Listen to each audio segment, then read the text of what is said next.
जी viewers, मैं इस वक्त मौजूद हूँ नेशनल प्रेस क्लब के अंदर। बहुत ही खूबसूरत सेमिनार हो रहा है। यहाँ पर फ्री मेडिकल कैंप सर्विस जारी है। मुख्तलिफ फैमिलीज़ भी आ रही हैं। तो हमने भी गनीमत ज़्यादा डॉक्टर हिरा रहमान हमारे साथ मौजूद हैं। हमारे ग़िज़ाइयात हैं, न्यूट्रिशनिस्ट हैं। और ये इनका स्लोगन भी है पीछे बोर्ड पे, मैंने देखा है कि कुछ बात करेंगे हम ना। पहले ओबेसिटी के बारे में, मोटापा होता क्या है और उसके जो है ना बढ़ने की क्या वजूहत होती हैं और कम होने की क्या वजूहत है। एज ग्रुप के हिसाब से होती हैं या एज वाइज होती हैं या वक्त के साथ साथ तब्दीली आती है। जी मैडम। जी अस्सलाम वालेकुम, मेरा नाम हिरा रहमान है। मैं कंसल्टेंट न्यूट्रिशनिस्ट ऑन बोर्ड हूँ with Aman medical centre and we are here at National Press Club. और यहाँ पे हमारा फ्री मेडिकल कैंप है और आज हम बात करेंगे ओबेसिटी के ऊपर। ओबेसिटी के डिफरेंट कॉजेज़ हो सकते हैं और and it will lead to बहुत सारी डिजीज़ेज़। ओबेसिटी के नॉर्मली आपकी बॉडी में कोई ना कोई डेफिशिएंसी होती है, major mineral deficiency, major vitamin deficiency, और आपका सेडेंटरी लाइफस्टाइल बहुत काउंट करता है। तो इन सब चीज़ों को मिला के और बहुत से फैक्टर्स होते हैं जो आपकी ओबेसिटी कॉजिंग होते हैं। अच्छा, अब हम बात करते हैं न्यूट्रिशन डेफिशिएंसीज़ के ऊपर। डेफिशिएंसीज़ नॉर्मली आयरन डेफिशिएंसी होती है, उसकी वजह से भी आपको ओबेसिटी हो सकती है। और आप बहुत सी रिस्क पर होते हैं ऑफ डायबिटीज़, और आपको हाइपरटेंशन हो सकती है। बहुत सी डिजीज़ हैं जो कि ओबेसिटी उनका ऑनसेट है। अब हम बात करेंगे डायबिटीज़ के ऊपर। डायबिटीज़ जो है उसकी भी डिफरेंट टाइप्स हैं, और अगर आप डायबिटीज़ को अपनी प्री ऑनसेट पर कंट्रोल कर लेते हैं तो डेफ़िनेटली आप उसको जो है वो ओवर काउंटर कर सकते हैं अपनी चीज़ों को। हाइपरटेंशन भी, obesity is actually mother of all disease. Until unless आप ओबेसिटी पे काम नहीं करेंगे तो यू विल गो टूवर्ड्स के बहुत ज़्यादा ऑनसेट हो जाता है आपका डिफरेंट डिजीज़ के ऊपर। अब हम न्यूट्रिशन डेफिशिएंसीज़ के ऊपर नॉर्मली विटामिन ए डेफिशिएंसीज़ हैं हमारे पास आयरन डेफिशिएंसीज़ हैं जो कि बहुत कॉमन है इन फीमेल्स।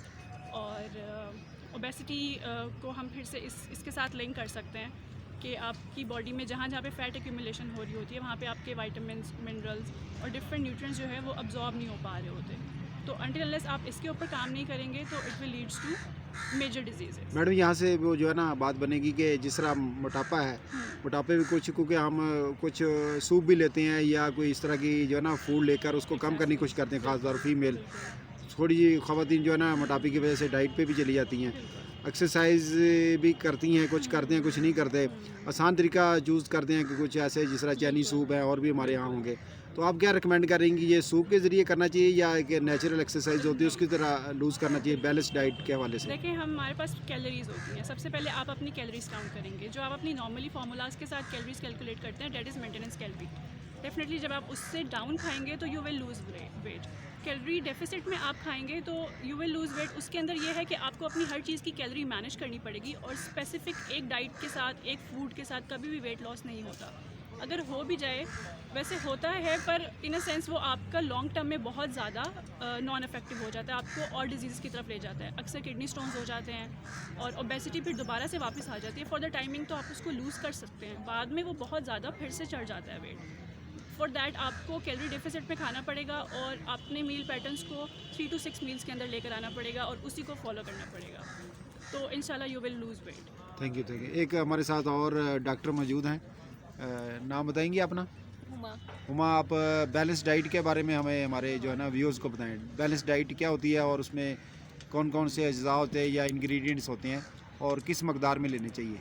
सबसे पहले तो हमें पोर्शन कंट्रोल, पोर्शन साइज़ जो होता है उस पर फोकस करना चाहिए कि हम कितना खा रहे हैं। उसका हमें डिपेंड करता है पोर्शन साइज़ पे। जो लोग पोर्शन साइज़ में खाते हैं तो वो हेल्दी भी खाते हैं क्योंकि उस पर फाइबर भी आ जाते हैं और उसमें सारा कुछ आ जाता है। ग्रीन वेजिटेबल्स आ जाते हैं और थोड़ा सा आप मीट वगैरह ले लेते हैं उसमें, और राइस हो जाते हैं, तो वो सारा और पोर्शन साइज़ में आ जाता है। तो डाइट इसी तरह की होनी चाहिए। और मैडम आपकी स्पेशलिटी बताएं ज़रा थोड़ा सा, किस में है? जी, हमारा भी जनरल ओवरऑल जो डाइट एंड न्यूट्रिशनल साइंसेज हैं उससे जितनी भी डिजीज़ हैं डाइट रिलेटेड उसको हम कवर अप कर रहे होते हैं।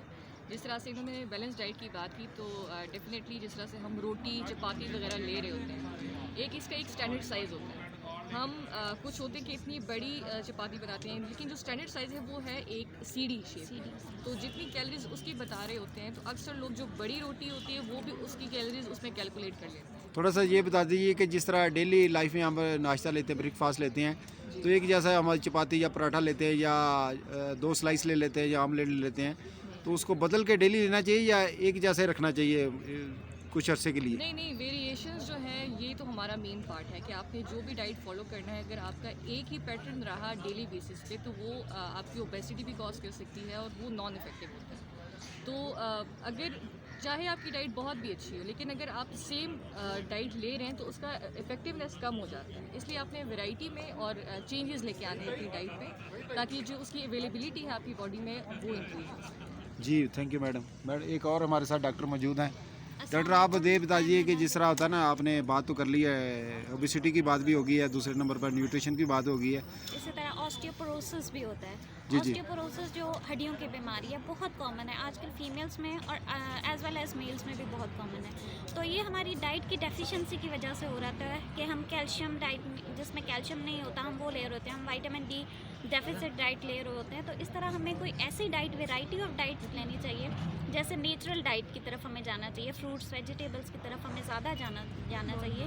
और इस तरह से हम इस डिज़ीज़ को बहुत ज़्यादा रिड्यूस कर सकते हैं, क्योंकि अब ये बहुत कॉमन है। और इसी तरह बहुत आर्थराइटिस बहुत कॉमन है ओबेसिटी के अलावा। ओबेसिटी जो है वो लीड करती है टुवर्ड्स डायबिटीज़, सीवीडीज़ की तरफ लीड करती है, कार्डियोवास्कुलर डिजीज़ की तरफ लीड करती है। तो हम जब बात करते हैं डाइटिशियंस के पास, तो वो डाइटिंग की बात करते हैं लोग कि डाइटिंग हम करेंगे तो ये हो जाएगा। तो डाइटिंग जो वर्ड है वो सूट नहीं करता ऐसे। डाइटिंग का मतलब होता है खुराक, यू टेक समथिंग। तो ये लोग समझते हैं कि हम सिर्फ सब्जियां और ये फल वगैरह हम सिर्फ खाएंगे, हम घास फूस खाएंगे, तो ऐसा नहीं होता। ये लेमैन ही सिर्फ सोचता है, लेकिन डाइटिंग का मतलब हम एग्जैक्ट वर्ड में यूज़ करते हैं कि हम वेराइटी ऑफ डाइट ले रहे होते हैं। उसमें बहुत ज़्यादा फ्रूट्स ले रहे होते हैं, वेजिटेबल्स, इसके अलावा हम मीट सोर्स ले रहे होते हैं, हम राइस ले रहे होते हैं। तो ऐसा कोई भी फूड नहीं है जो हम एक्सक्लूड करते हैं, लेकिन हमें अपना पोर्शन कंट्रोल रखना चाहिए हमेशा। तो उससे हम लाइफ लॉन्ग जो है वो बहुत सी डिजीज़ से बच सकते हैं। Thank you madam. एक और हमारे साथ डॉक्टर मौजूद हैं, अपना तारफ़ करा दीजिए और अपनी स्पेशलिटी बता दीजिए। एजाज, और मैं जो है वो डाइटिशियन एंड न्यूट्रिशनिस्ट हूँ।